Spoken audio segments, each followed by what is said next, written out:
నమస్తే అన్న, అందరికీ నమస్కారం. ప్రస్తుతం కువైట్లో కొత్త వీసాలు ఇస్తూ ఉన్నారా లేదా అని చెప్పేసి చాలామంది కామెంట్ల రూపంలో అడుగుతూ ఉన్నారు.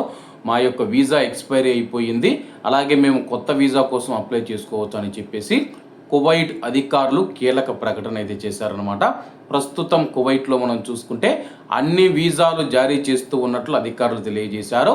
సూన్ వీసా కావచ్చు, గృహ కార్మికుల మీద ఖాదీం వీసా కావచ్చు, ఫ్యామిలీ వీసాలు కావచ్చు, ఏవైతే ఉన్నాయో అన్ని వీసాలను జారీ చేస్తూ ఉన్నాము.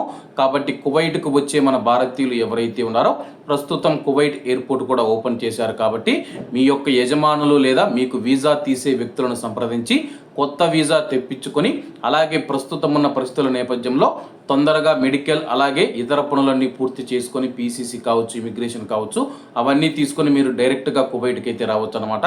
ప్రస్తుతం ఉన్న పరిస్థితులు ఇప్పుడిప్పుడే సద్దుమణుగుతూ ఉన్నాయన్నమాట. గత 2 నెలలుగా మనం చూసుకుంటే కువైట్లో యుద్ధ వాతావరణం ఉన్నిందనమాట. ఆ యొక్క యుద్ధ వాతావరణం వల్ల కువైట్ ఎయిర్పోర్ట్ మూసివేశారు. అలాగే కువైట్లోని ప్రధాన కార్యాలయాలు ఏవైతే ఉన్నాయో అవన్నీ మూసివేసిన విషయం అందరికీ తెలిసిందే. ప్రస్తుతం ఇప్పుడిప్పుడే పరిస్థితి చక్కబడుతూ ఉంది. కాబట్టి కువైట్లో ఉన్న భారతీయులు ఎవరైతే ఉన్నారో వీసాల కోసం అప్లై చేసుకోవాలంటే అప్లై చేసుకోవచ్చు అనమాట. అలాగే చాలామంది మరొక విషయం కూడా అడుగుతూ ఉన్నారనమాట. ప్రస్తుతం వీసాలు జారీ చేస్తే మేము ఎలా రావాలని చెప్పేసి చాలామంది అడుగుతూ ఉన్నారు. ప్రస్తుతం మీరు వీసా తీసుకున్న తర్వాత మీ యొక్క వీసా ప్రక్రియ మొత్తం పూర్తయిన తర్వాత స్టాంపింగ్ కావచ్చు, పీసీసీ కావచ్చు, మెడికల్ కావచ్చు, ఇమిగ్రేషన్ కావచ్చు, ఇవన్నీ పూర్తి అయిపోయిన తర్వాత కువైట్ ఎయిర్పోర్టు దశల వారీగా అయితే ఓపెన్ చేస్తూ వస్తూ ఉన్నారనమాట.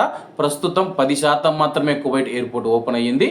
అలాగే మీకు మెడికల్ ఇతర పనులన్నీ పూర్తి అయ్యే నాటికి కువైట్ ఎయిర్పోర్ట్ పూర్తి స్థాయిలో అయితే ఓపెన్ అవుతుంది. కాబట్టి ఎవరు భయపడవలసిన అవసరం లేదు. కాబట్టి ఎవరైనా సరే కానీ వీసా డబ్బులు పెట్టి కొనుగోలు చేసేవారు 1-2 సార్లు ఆలోచించుకోండి. కాబట్టి అందరూ బాగుండాలి, అందులో మనం ఉండాలి. అందరికీ నమస్తే అన్న, జై హింద్.